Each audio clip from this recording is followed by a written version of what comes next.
गत थर आम समाधिपादर 33 नंबर सूत्र आलोचना करूँ आ 33 नंबर सूत्र आलोचना पर आमर अल्प समय कामटी अटकी जाइथिला पुणी आज पुणी से आरंभ करूँ आम धारावाहिक भाव में जमी गत थर थिला 33 नंबर सूत्र जो आलोचना 33 नंबर सूत्र जो आलोचनाटा होता मैत्री करुणा मदित अपेक्षाण सुख दुख विषयाण भावनात्मचित्त प्रसादन मन को रोकवाई जो आमर जो चित्तर प्रसादन चित्त हर्ष उल्लसित हवा दरकार आनंदमय स्थिति रे रहिबा दरकार। तो जड़े साधक तार चित्त किमिति सदा खुशी हस खुशी रे रही से सूत्र आलोचना होता जमिति सांसारिक स्तर रे प्रत्येक साधक जमती मैत्री सुखी सुखदायी विषय प्रति बंधुता स्थापन करिवो दुखी दुखदायी वस्तु माने दुखी जन को करुणा करिवो आउ आपणकर ये जो अधर्मी अधर्मी व्यक्ति में ताको उपेक्षा करिवो या द्वारा साधकर चित्त प्रसादर तो खुशरे सुखी रे रहिबो सुखरे रहिबो खुशी रहिबो एकाग्र भी हम। तो खुशी थिबा मनटे एकाग्र होबा पई खूब सहज भाव से एकाग्र हो पारिबो से सूत्र रे कहउचंती जे हमर जो बाधा गुडी को जे हमें जो दउछु ता भितरे ए हर्ष उल्लसित बा आनंदमय स्थिति रे सदा बेले रहिबा पई जो चेष्टा करिबा एटा साधकर नितांत आवश्यक अछि एतिरे मध्य से बाधा गुडा को दूर दब। आजिर जो आलोचनार विषय होछि 34 नंबर सूत्रर प्राणायाम विषय कहुच्छी से कहते जमी दुख दौर्मनस्य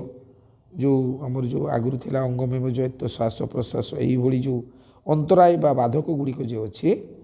से अंतराय बाधक गुड़िक प्राणायाम द्वारा से आम दूरे पारिबा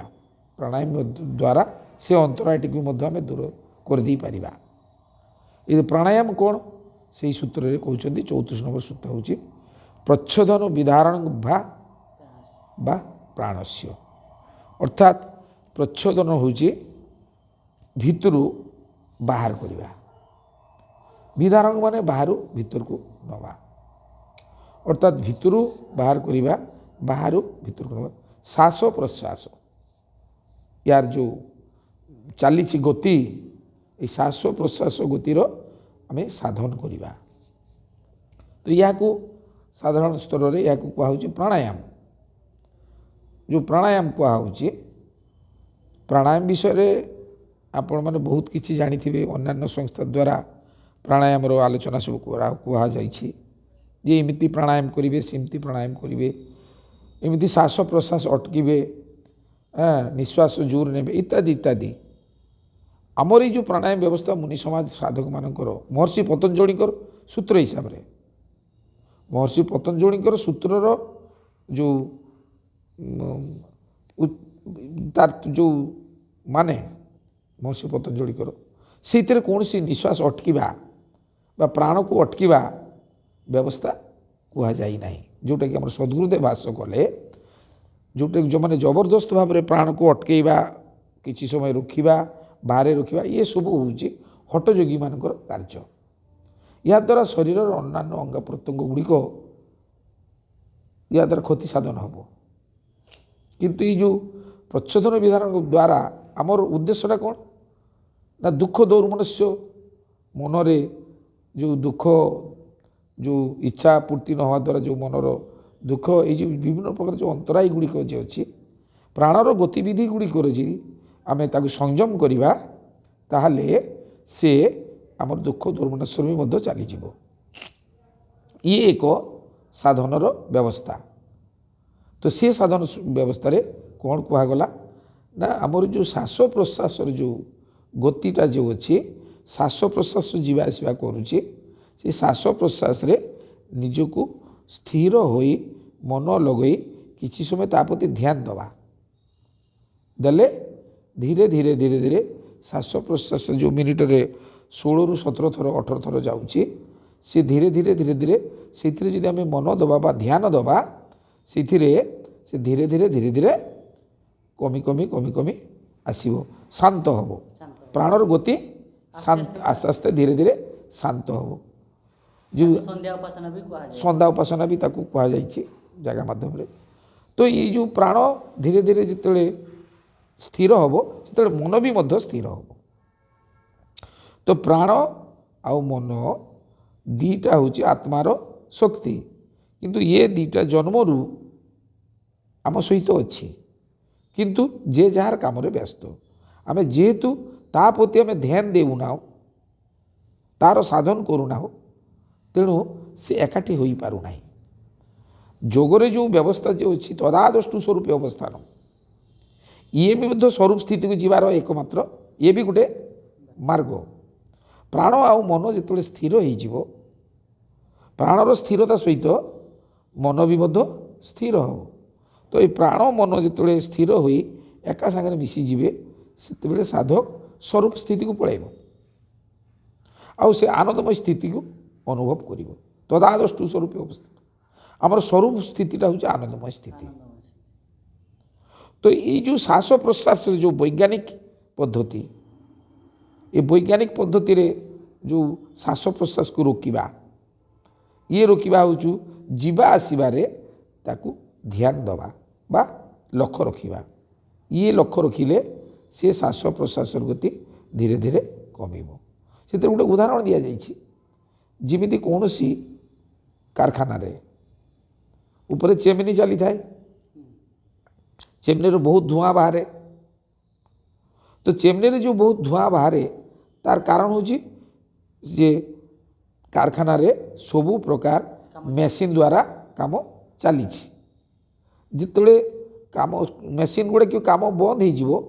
पर संज बेल सुधा जो कमटा बंद हो कारखानार से चेमनी धुआं कमिज कमिज ठीक से ही प्रकार श्वास प्रश्वास गतिटा भी मनुष्य मध्य अच्छी आम जिते छुटू दौड़ू दौड़ा दौड़ी करूँ बहुत व्यस्त थाऊ से आम श्वास प्रश्वास गति बहुत शीघ्र जीवा आसवा कै आम जो बहुत दौड़ू थाऊ ताले आमर खर निश्वास हुए निश्वास गुड़िक शीघ्र शीघ्र श्वास प्रश्वास गति बढ़ी जाए श्वास प्रश्वास शीघ्र शीघ्र हुए जिते पुणी पुणी चालू दौड़ा समय जिते आम साधारण भाव में चलवा श्वास प्रश्वास गति कमिज जमी पुणी जदि तापर किसी समय बसवा विश्राम नवा से भी कमिज विश्राम नवा परे जिते आम पूर्ण विश्राम टी देवु से स्वाभाविक स्थिति को आसी जाए तो ये जो प्राणायाम जो व्यवस्था आम जिते छुटू दौड़ू बुलू ता द्वारा कौन हुए शरीर जो व्यवस्था आम भितर जो दूषित कार्बन डाइऑक्साइड गैस जोगुड़िक जो तैयारी हुए शरीर तैयारी हुए एवं ता द्वारा शरीर दूषित वायु गुड़ाक जमा होता है पुणी ताकू जो धीरे धीरे धीरे धीरे आम श्वास प्रश्वास गति कामटी को कमे दौथुबा सेतेबेले आमर शरीर समस्त प्रकार अंग प्रत्यंग गुड़ाक जो परपर स्थिर हो जाऊथुबो श्वास प्रश्वास गति कमी जाऊथुबो सेतेबेले आम निश्वास नौथुबा अधिक ऑक्सीजन आउ बाहरुवा समय कार्बन डाइऑक्साइड गुड़ा पर बाहर जो शरीर समस्त प्रकार कार्य बंद करदेबू कार्बन डाइऑक्साइड गुड़ाक पूरा आउ बाहर ना समाप्त हो आम शरीर भितर ऑक्सीजन विशुद्ध प्राण शक्ति आम भितर जमा हो ये हूँ प्राणर रहस्य वैज्ञानिक रहस्य ये प्राणायाम द्वारा आमर जो प्रथम जो थिला प्रच्छोदन विधारण बा प्राणस्य या सहित मनर संपर्क अच्छी या द्वारा कौन मन शांत हो मन शांत हेले मनरे जो विक्षेप गुड़ाक बा अंतरायी गुड़ाक जोटा सृष्टि होता सांसारिक कार्य मन भी दौड़ूला ये कार्य से व्यस्त थिला से अंतरायी गुड़िक सी भी शांत हो सी भी दूर हो मन शांत हेले मनर जो कार्य गुड़िक जोटा आमर कहुच्छी ଯେଉଁଥିରେ ଥିଲା କେଉଁଟା ଥିଲା ଯେଉଁ କାର୍ଯ୍ୟଟିକୁ ଥିଲା ଯେଉଁ ପ୍ରଚ୍ଛଦନ ବିଧାରଣ ବା ପ୍ରାଣସ୍ୱ ଦ୍ୱାରା ତା ପୂର୍ବରେ କେଉଁ କାମଟା ଥିଲା ଯେଉଁଟାକୁ ଦୁଃଖ ଦୌର୍ମନସ୍ୟଟା ଯେଉଁଟା ହେଉଥିଲା ମନ ଦୁଃଖରୁ ବି ମଧ୍ୟ ନିଜକୁ ଦୂରେଇ ଆଣିବ। ମନଠାରୁ ଦୁଃଖଟା ଦୂରେଇ ଯିବ ବା ଦୁଃଖଠାରୁ ମନ ନିଜ ସ୍ଥିତିକୁ ପଳେଇ ଆସିବ। ମନ ତା ନିଜ ସ୍ଥିତିକୁ ପଳେଇ ଆସିଲେ ସେ ଦୁଃଖର ଆଉ ନାଇଁ ଦୁଃଖର କୌଣସି ପ୍ରତିକ୍ରିୟା ତା ଦେହରେ ସୃଷ୍ଟି ହେବ ନାହିଁ। ମନର ପ୍ରତିକ୍ରିୟା ସୃଷ୍ଟି ନହେଲେ ଶରୀରର ପ୍ରତିକ୍ରିୟା ସୃଷ୍ଟି ହେବ ନାହିଁ। ତ ଏଇ ଯେଉଁ ରହସ୍ୟ ଦୁଃଖ ଦୌର୍ମନସ୍ୟ ଆଦାୟୀ ଯେଉଁ ବିଷୟଟା ଯେଉଁଟା ଗଲା ଆମର ଯେଉଁ ଅନ୍ତରାୟ ବା ବିକ୍ଷେପ ଗୁଡ଼ିକ ଯେଉଁଟା ହେଉଛି ଇଏ ପ୍ରାଣାୟାମ ଦ୍ୱାରା ତାକୁ ସଂଯମ କରିହେବ ଆଉ ସ୍ୱରୂପ ସ୍ଥିତିକୁ ଯାଇ ହେବ। ଇଏ ହେଉଛି ପ୍ରାଣାୟାମର ସହଜ ପ୍ରାଣାୟାମର ବ୍ୟବସ୍ଥା। ମୁନି ସମାଜରେ କେବଳ ଏଇ ସହଜ ସରଳ ପ୍ରାଣାୟାମଟା ଶିକ୍ଷା ଦିଆଯାଏ ଯେଉଁଟାକି ମହର୍ଷି ପତଞ୍ଜଳିଙ୍କ ଦ୍ୱାରା ରଚିତ ବିଜ୍ଞାନ ଭିତ୍ତିକ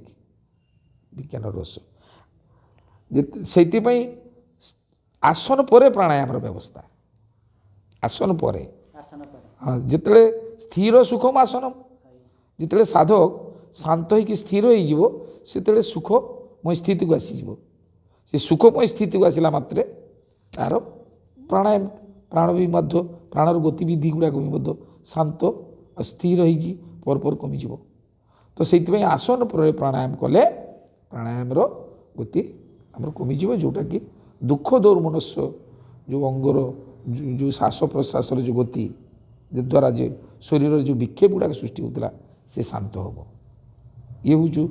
ଆପଣଙ୍କର 34 ନମ୍ବର ସୂତ୍ରର ବ୍ୟାଖ୍ୟା ଏଇଠି ଏତିକି କଲୁ ଆମେ ଯେଉଁ ସମୟ ସପ୍ରେମ ଜୟଜୀବ।